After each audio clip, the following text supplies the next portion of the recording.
दोस्तों best instrument technician बनने के लिए ये स्किल्स आना बहुत ज़रूरी है। अगर आप इंस्ट्रूमेंट टेक्नीशियन अच्छा बनना चाहते हैं तो कौन कौन से स्किल्स आपको आना ज़रूरी है, इस छोटी सी वीडियो में आपको बताऊंगा। इस वीडियो को देखने के बाद आप सही में बेस्ट इंस्ट्रूमेंट टेक्नीशियन बनने की कोशिश करेंगे और आने वाले समय में कुछ महीनों में आप सही में बेस्ट इंस्ट्रूमेंट टेक्नीशियन बन के दिखाएंगे और खूब पैसा कमाएंगे। चाहे इंडिया में कमाएं, चाहे या अरब कंट्रियों में कमाएं, कहीं ना कहीं आप अच्छा ज़रूर कमाएंगे अगर ये मैंने जो टिप्स इस वीडियो में बताया इसको फॉलो करेंगे। तो चलिए, सबसे पहला आपको कौन सा टिप्स आना चाहिए, तो सबसे पहले आपको इंग्लिश पढ़ना आना चाहिए। मैंने इसमें पढ़ना इसलिए लिखा है, बोलने की बात नहीं कही है, क्योंकि इंस्ट्रूमेंट टेक्नीशियन मैं समझ सकता हूँ बहुत सारे ऐसे स्टूडेंट हैं जो 10वीं किए रहते हैं, बहुत सारे ऐसे स्टूडेंट हैं जो ITI किए हुए रहते हैं, उनको ऐसा फैमिली बैकग्राउंड नहीं मिलता है, ऐसा माहौल नहीं मिलता है कि जहाँ पे इंग्लिश बोल सके। अगर इंग्लिश बोलना आता है तो बहुत अच्छी बात है, गुड एंड बेस्ट है। अगर इंग्लिश बोलना नहीं आता है तो कम से कम इंस्ट्रूमेंट टेक्नीशियन को इंग्लिश पढ़ना आना चाहिए, क्योंकि सारा रीडिंग इंग्लिश में होता है, इंस्ट्रूमेंट का नाम इंग्लिश में होता है। इंस्ट्रूमेंट के ऊपर जो नेम प्लेट होता है, जो नाम रहता है, उसका जहां रेंज लिखा रहता है, मॉडल लिखा रहता है, सीरियल नंबर लिखा रहता है, बहुत सारे अच्छे अच्छे इंफॉर्मेशन जो इंस्ट्रूमेंट का टैग पे लिखे रहते हैं वो भी इंग्लिश में लिखे रहते हैं। तो इंग्लिश पढ़ना आना चाहिए, पहला टिप्स है जो कि सभी इंस्ट्रूमेंट टेक्नीशियन को आना चाहिए। अगर आएगा तो आप लोग बेस्ट बन जाएंगे। बहुत सारे ऐसे इंस्ट्रूमेंट टेक्नीशियन होगा जिनको इंग्लिश पढ़ना नहीं आता है, तो उनको बहुत स्ट्रगल करना पड़ता है, मेहनत करना पड़ता है, बहुत ज़्यादा लाइफ में जूझना पड़ता है। लेकिन आपको अगर वो सारे स्ट्रगल जूझने से आप बचना चाहते हैं और अच्छा बेस्ट पे बेस्ट बनना चाहते हैं तो इंग्लिश पढ़ना आना चाहिए। चलिए, अगला टिप है कि मल्टीमीटर का नॉलेज होना चाहिए। मल्टीमीटर में ज़्यादातर हम लोग वोल्टेज चेक करते हैं, ज़्यादातर इंस्ट्रूमेंट टेक्नीशियन को वोल्टेज चेक करना बहुत ज़्यादा आता है कि देखिए मोटर को कमांड दिया, क्या मोटर चली या नहीं चली, मोटर के कमांड आया कि नहीं कमांड आया। कमांड आता है वोल्टेज के रूप में, कहीं कहीं करंट के रूप में आता है, जहाँ एनालॉग सिग्नल होते हैं, जैसे डैम्पर्स होते हैं, जैसे 5%, 10%, 20% जहाँ कमांड देना होता है वो करंट के फॉर्म में आते हैं। तो वोल्टेज नापना और करंट नापना आना चाहिए। करंट में मिली एम्पियर नापना आना चाहिए। मिली एम्पियर मतलब 4 से 20 मिली एम्पियर सबसे ज़्यादा यूज होता है इंडस्ट्री में।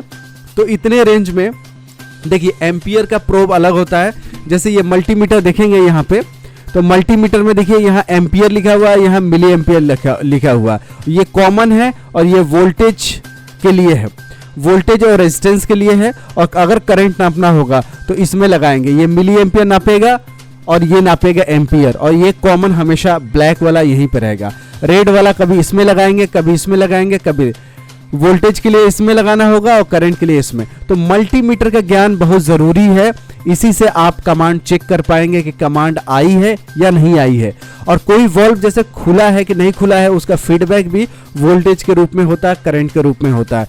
तो वोल्टेज करंट नापना मल्टीमीटर से बहुत ज़रूरी आना चाहिए। वोल्टेज नापते हैं तो अलग प्रोब होता है, जैसे मैंने आपको बताया। बहुत लोग गलती करते हैं कि करंट नापने के लिए भी इसी में लगे हुए नाप लेते हैं। तो हमेशा ध्यान दीजिए, करंट के लिए आपको ये प्रोब चेंज करके इसमें लगाना होता है और कॉमन वाला हमेशा रहता है।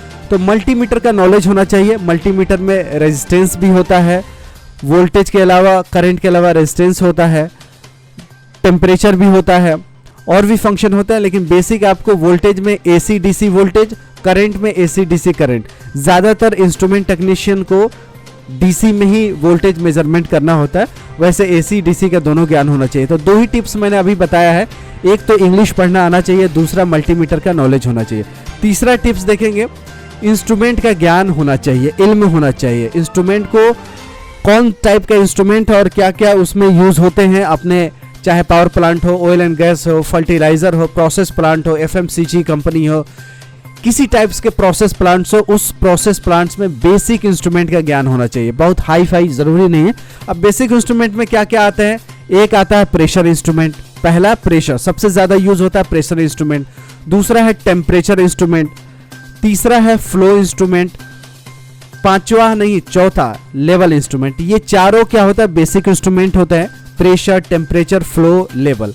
प्रेशर टेम्परेचर आना चाहिए। प्रेशर टेम्परेचर बहुत ज़रूरी होता है। जैसे बॉडी बीमार है या अच्छा है, इसको चेक करने के लिए ब्लड प्रेशर का प्रेशर नापते हैं और थर्मोमीटर से टेम्परेचर नापते हैं कि बुखार है कि नहीं। तो कोई भी, जैसे आपका बाइक भी गर्म होता है तो आप कहते हैं यार बहुत गर्म हो गया, थोड़ा रोक देते हैं। बॉडी भी गर्म हो जाए या आपका कंप्यूटर मोबाइल गर्म हो जाए तो आप बिल्कुल सावधान हो जाते हैं और सोचते हैं कि कुछ तो गड़बड़ है, कुछ तो दया गड़बड़ है, तभी तो गर्म हो गया है। तो pressure, temperature instrument, flow instrument, level instrument, ये आपको ज़रूर पता होना चाहिए, ये सारे बेसिक इंस्ट्रूमेंट। अब बेसिक इंस्ट्रूमेंट के साथ कुछ एनालाइजर्स भी होते हैं। एनालाइजर में दो भाग में, एक भाग में इन्वायरमेंटल है, दूसरा है वाटर केमिस्ट्री, जिसको बोलते हैं वाटर केमिस्ट्री भी बोलते हैं, जैसे श्वास बोलते हैं, स्टीम एंड वाटर एनालिसिस।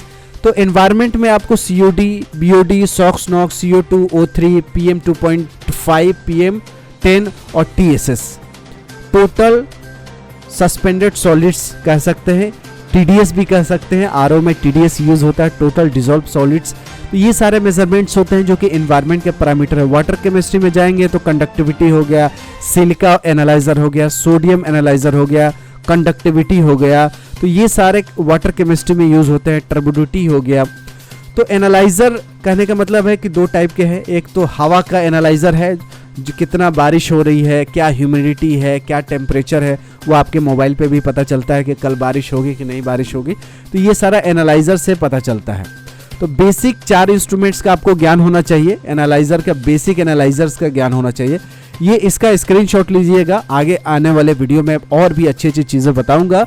इस चैनल का तो आप बिल्कुल फ़ैन हो जाएंगे और इंस्ट्रूमेंट टेक्नीशियन आप बिल्कुल परफेक्ट बन जाएंगे अगर आप ये 3 स्टेप फॉलो करेंगे। आने वाले समय में और भी अच्छे अच्छे वीडियोस लाऊंगा जिसमें आप बेस्ट से बेस्ट और कैसे इंस्ट्रूमेंट टेक्नीशियन बन पाए और इंटरव्यू में कितना अच्छे से इंटरव्यू निकाल पाए, चाहे गल्फ हो, चाहे इंडिया हो, चाहे अमेरिका हो या ऑस्ट्रेलिया हो, हर जगह ये टिप्स अगर फॉलो करेंगे तो सही में आप बेस्ट से बेस्ट बनते जाएंगे। और किस टाइप के आप वीडियो देखना चाहते हैं हमारे इस चैनल पे कमेंट करके बताइएगा। और आप किस देश में जाना चाहते हैं, आपको कौन सा देश प्यारा लगता है, दुबई, कतर, ओमान, उसके बाद बहरीन है, सऊदी अरबिया है, और भी बहुत सारे कंट्री है, ऑस्ट्रेलिया है, अमेरिका है, कनाडा है, यूरोपियन कंट्रीज़ है, कहाँ जाना चाहते हैं कमेंट करके बताइएगा। देश आपका कमेंट पढ़ेगा और देश के बच्चे भी हो सकता है आपके कमेंट से बहुत कुछ सीख पाए। तो मिलते हैं ऐसी यूजफुल वीडियो के साथ, तब तक you take good care of yourself. जय हिंद, जय भारत।